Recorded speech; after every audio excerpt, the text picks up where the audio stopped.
પ્રથમ મારા પ્રિય શિક્ષકો અને મિત્રોને મારા હૃદયથી નમસ્કાર.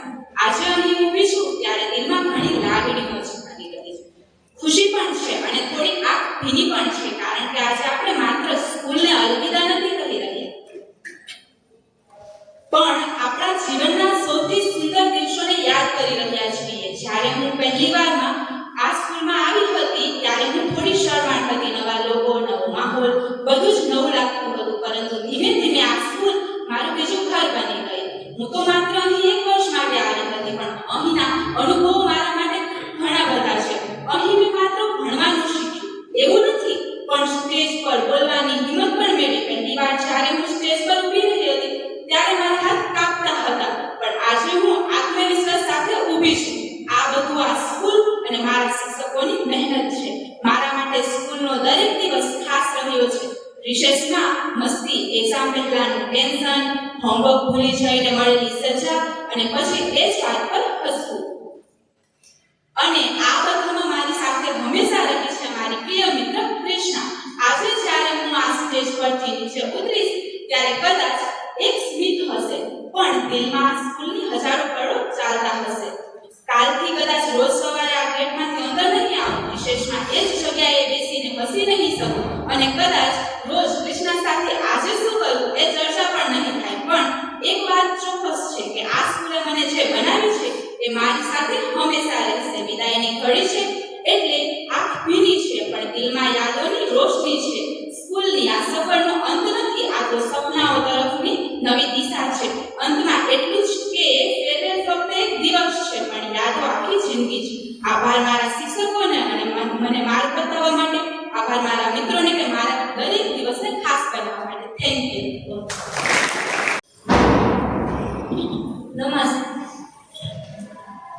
નમસ્તે શ્રી પ્રિન્સિપાલ સાહેબ, માનનીય શિક્ષકો અને મારા વહાલા વિદ્યાર્થી મિત્રો.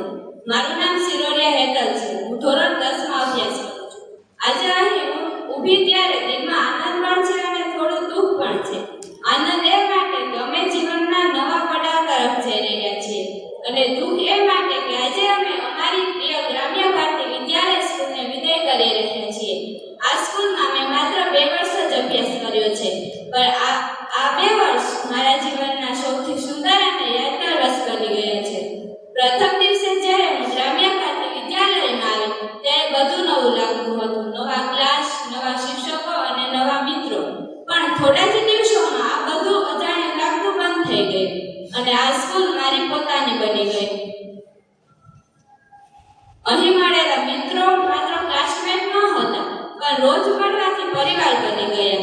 હું દિલથી આભાર માનું છું અમારા માનનીય પ્રિન્સિપલ, જેઓએ હંમેશા અમને સાચી દિશા બતાવી અને દરેક વિદ્યાર્થી પર વિશ્વાસ રાખ્યો. એના માટે દિલથી આભાર. અને અમારા પ્રિય શિક્ષકો, તમે અમને માત્ર પાઠ્યપુસ્તકનું જ્ઞાન નથી આપ્યું, પણ સાચા ખોટાનો ફરક સમજાવ્યો, શિસ્ત શીખવી અને વિશ્વાસ આપ્યો, અને જીવન જીવવાની રીત શીખવી. ક્યારેક દાટ પડી ત્યારે લાગ્યું ટીચર મને જ કેમ કહે, પણ આજે સમજાય છે એ દાટમાં પણ આપણા માટે પ્રેમ અને ચિંતા જ હતી. આજે અમે અહીંથી જઈ રહ્યા છીએ. કાલે કદાચ અલગ શહેરોમાં, અલગ રસ્તાઓ પર હોઈશું, પણ જ્યારે પણ ગ્રામ્ય ભારતી વિદ્યાલય સ્કૂલ પાસેથી નીકળશું ત્યારે પગ આપોઆપ ધીમો પડી જશે અને આંખોમાં યાદો તળબળ થઈ જશે.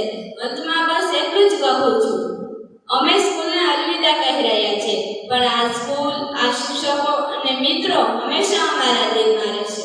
આ વિદાય અંત નથી, આ તો ફરી મળશું. હું ધોરણ 10 માં અભ્યાસ કરું છું. અહીં પધારેલા આદરણીય આચાર્ય શ્રી, શિક્ષક તથા મારા પ્રિય મિત્રો, આજના આ શુભ પ્રસંગે આપ સૌને નમસ્કાર કરું છું. અહીં ઉપસ્થિત સૌનું સ્વાગત કરું છું. આપણે જાણીએ છીએ આજે શાળાનો છેલ્લો દિવસ છે અને બધાને અલવિદા કહું છું. આજનો દિવસ ખુશી અને દુઃખ બંનેનો દિવસ છે. ખુશીનો દિવસ એટલા માટે કે આપણે આપણા ઉજ્જવળ ભવિષ્ય તરફ વધી રહ્યા છીએ, અને દુઃખનો એટલા માટે કે જે શાળામાં આપણે એક સાથે ભણ્યા, મોટા થયા, જ્યાં સારા મિત્રો અને સારા શિક્ષક મળ્યા, એવી શાળા અને શિક્ષક અને મિત્રોને અલવિદા કહેવાનો સમય આવી ગયો છે. જ્યાં જ્યાં મિલન છે ત્યાં ત્યાં જુદાઈ છે. વસમી લાગે આ વિદાય, પળમાં ભેટા તો પળમાં જુદાઈ. છે. શાળા એ એક એવું સ્થાન છે જ્યાં આપણે ઘર પછી સૌથી સમય વ્યતીત કર્યો છે. ભલે જુદી જુદી જગ્યાઓથી આવ્યા હોઈએ, પરંતુ શાળામાં આવ્યા પછી બધા એક સમાન હતા, કારણ કે આપ સૌ એક જ યુનિફોર્મમાં રહેતા હતા. જ્યારે શાળાએ આવ્યા ત્યારે રડતા રડતા આવ્યા હતા, અને જ્યારે શાળા છોડીને જઈએ છીએ ત્યારે પણ આંખમાં આંસુ છે. હું આચાર્યશ્રીને ધન્યવાદ કહીશ કે જેમણે અમને શાળામાં ઘર જેવું વાતાવરણ આપ્યું, અમારા શિક્ષકો જેમણે હંમેશા અમારું ભવિષ્ય ઉજ્જવળ બનાવવા પ્રયત્નો કર્યા અને અમારા સપના પૂર્ણ કરવા સહયોગ આપ્યો. મારી કોરી પાકી અને કોરા મન પર કક્કા અને પારસણીથી જ્ઞાનના પ્રથમ હસ્તાક્ષર કરનાર હાથ અને શીરને નમન છે. મારા સાથે મારા અજ્ઞાન અને અંધકારને મિટાવવા પ્રજ્વલિત જ્યોત અને સ્ત્રોતને નમન છે. અંતમાં એટલું જ કહીશ કે અમારાથી કંઈ ભૂલ ચૂક થઈ હોય તો માફ કરજો, અને યાદ આવે તો જરા યાદ લાવજો. એ હવે આવજો. વખતે વિપુલભાઈ છે. હું ધોરણ 10માં અભ્યાસ કરું છું. હું તમને આજે મારા શાળાનો અનુભવ કહીશ. હું પહેલો દિવસ હતો જ્યારે આવી હતી, ત્યારે પહેલા જ દિવસે અમે માગસર પાસે ભણ્યા હતા, અને એને અમને કીધું કે તમને આવડે કે નહીં. અમને કીધું કે નહીં સર, અમને આવડે તો છે, તો થોડું થોડું. ત્યારે એને અમને સરખું સમજાવ્યું. પછી તે ક્લાસમાં અમારા રામી મેડમ ટીચર હતા, ક્લાસ ટીચર. અમને ઘરે તો અમારા મમ્મી સલાહ આપતા જ હોય, પણ અહીંયા સાચી સલાહ રામી મેડમ, વિશ્વ મેડમ અને નીમુ મેડમ પણ વારંવાર દેતા જ રહીએ છે. અમને આ સલાહ આગળ જતા પણ કામ આવશે. 2 વર્ષ કેમ નીકળી ગયા અમને ખબર તો ન પડી, પણ અત્યારે અમને દુઃખી થાય છે અને ખુશી થાય છે કે અમે આગળ જઈએ છીએ. એવા માટે ખુશી અને શાળા છોડવાનો ગમ પણ છે. બસ હું એટલું કહેવા માંગુ. મારા નમસ્કાર. જુઓ ને આ કેવો વહે છે સમય, જુઓ ને આ કેવો વહે છે સમય, હાથમાંથી સરી જતી રહેતી જેવો સમય. વસંત રાત પછી પાથર એ સૃષ્ટિનો નિયમ છે. આ સમય પર વિદાય લેવાના મારા ભાઈ બહેનોને એક પંક્તિ કહેવાનું મન થાય છે.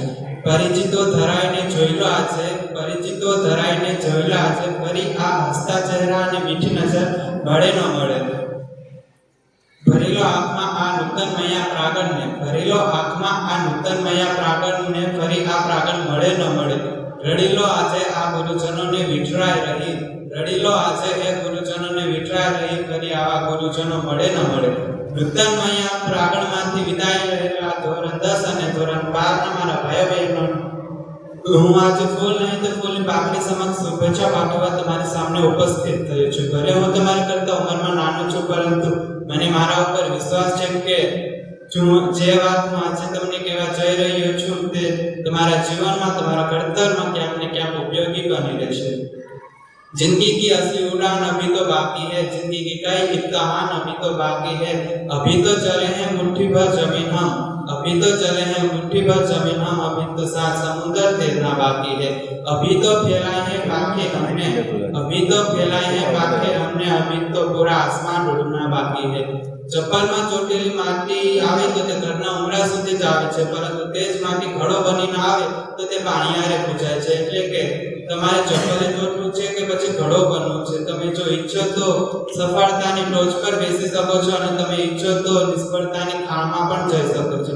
તેના માટે કેટલીક જરૂરી બાબતો છે. પહેલી છે આત્મવિશ્વાસ. Trust yourself. ઝાડની ડાળ પર બેઠેલું પેલું પંખી પવનની ગતિથી ક્યારેય ડરતું નથી, કારણ કે પવનની ગતિ કરતા પોતાના પાક ઉપર વધુ વિશ્વાસ છે. એટલે કે તમારા ઉપર તમે તો વિશ્વાસ રાખો, ભરોસો રાખો. તો દુનિયા ભલે એમ કહે કે તું આ ના કરી શકે, તારા હાથની વાત જ નથી, તું 90% ન લાવી શકે, તું A1 ગ્રેડ ન લાવી શકે, તો તમારે ચિંતા કરવાની કે ગભરાવાની જરૂર નથી. તમારે તો બસ એમ જ વિચારવું કે હું આ બધું હાંસલ કરી શકું છું, મને ભગવાને આ બધું હાંસલ કરવાની ક્ષમતા આપી છે. તમારા ઉપર દ્રઢ પૂરો આત્મવિશ્વાસ રાખવાનો કે હું આ બધું હાંસલ કરી શકું છું.